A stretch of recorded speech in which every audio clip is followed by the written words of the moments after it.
Welcome back to another explainer. Have you ever wondered why someone who once cared so much about you just suddenly pulls away? It is a universally painful experience, right? You go from feeling absolutely on top of the world to just totally confused in the blink of an eye. Well, today we're breaking down the exact psychology behind why this happens.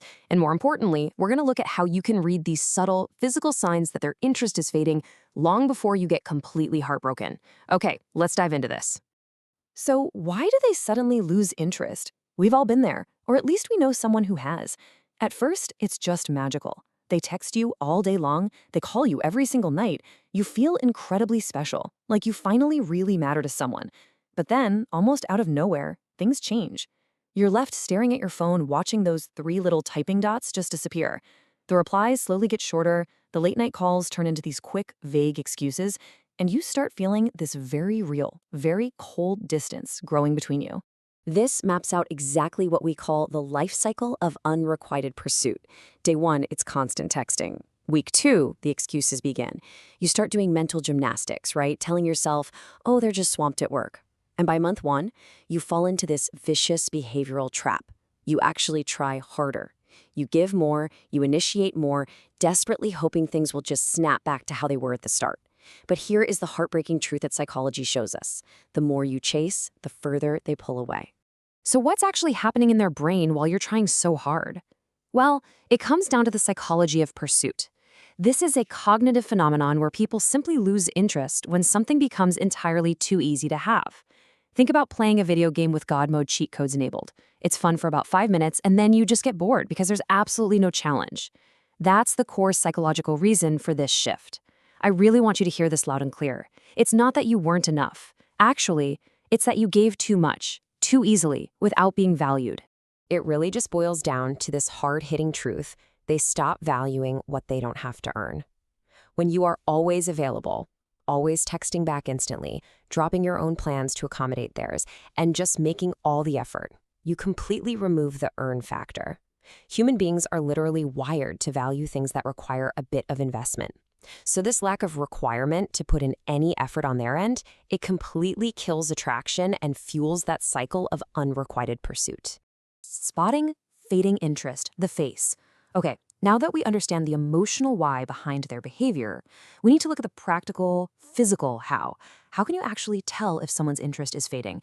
Or if they are, just having a really busy week? Well, we can literally read fading interest right off a person's body, and we're going to start by looking really closely at facial microexpressions. 90%. According to research, an astonishing 90% of people use fake smiles during conversations. Think about how massive that is. That means almost every time you're talking to someone who might be pulling away from you, they're highly likely to be masking their true feelings with a forced, polite grin. So the big mystery we need to solve here is, how do you tell the difference between a genuine smile of affection and a completely fake one? If you really want to know if they're actually enjoying your company, just time their smile. A genuine smile, it lingers. It lasts an average of 7 to 8 seconds. And crucially, you'll see the eyes shrink or crinkle at the corners, crow's feet. Now, a fake smile, think of that polite, slightly awkward customer service grin, is quick. It lasts maybe 4 to 5 seconds, and only the cheeks move up. The eyes remain completely unchanged and cold. It is a dead giveaway every single time.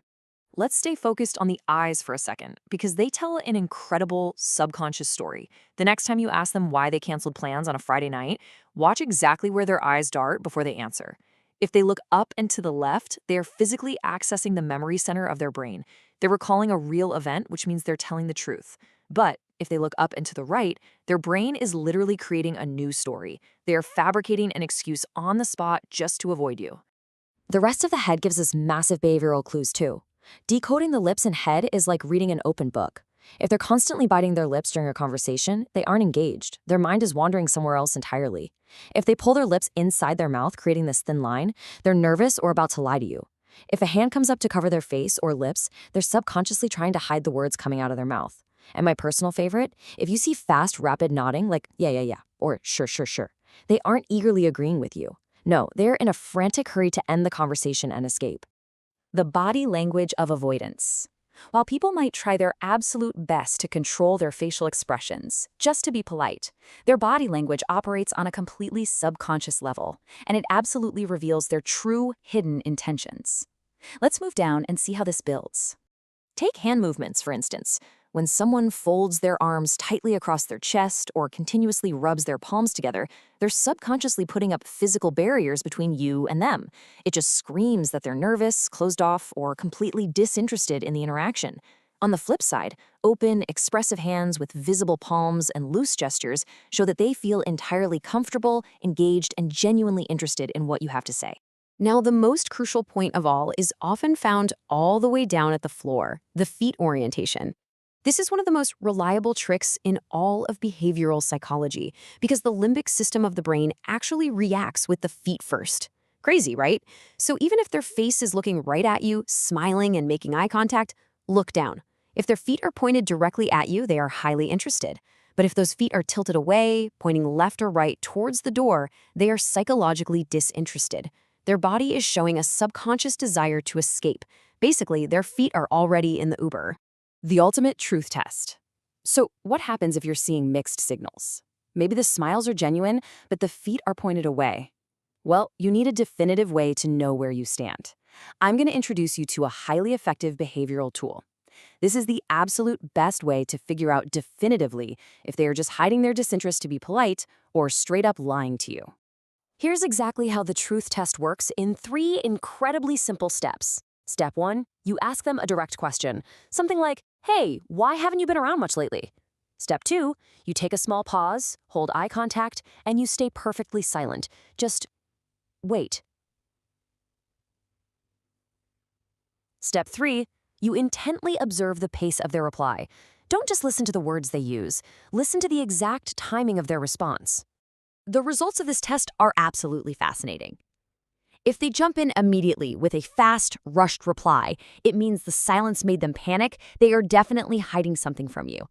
If they start stuttering, umming, and awing, or you can visibly hear the gears turning as they think way too hard, they're actively making up a lie on the spot to fill that void. But if they absorb the silence and answer at a normal, steady pace, they're telling you the genuine truth, even if that truth is hard to hear. We've covered a huge amount of behavioral psychology today, but I want to bring it back to the emotional core of this explainer. Stop chasing and let people realize your worth. Now that you know the specific, undeniable physical signs of fading interest, from those fake, cheek-only smiles to feet pointed right at the door, you have to use this knowledge to protect yourself. It's time to break the cycle. Stop the unrequited pursuit. Stop chasing, take a step back, and let them recognize your true value from a distance. I want to leave you with this final, critical question. Will you continue the chase, or will you step back and observe the signs? You now have the psychological tools to read the room and read their true intentions. Demand that your time, your energy, and your effort be deeply valued. Thanks for learning with me today and applying these fascinating concepts to your own life.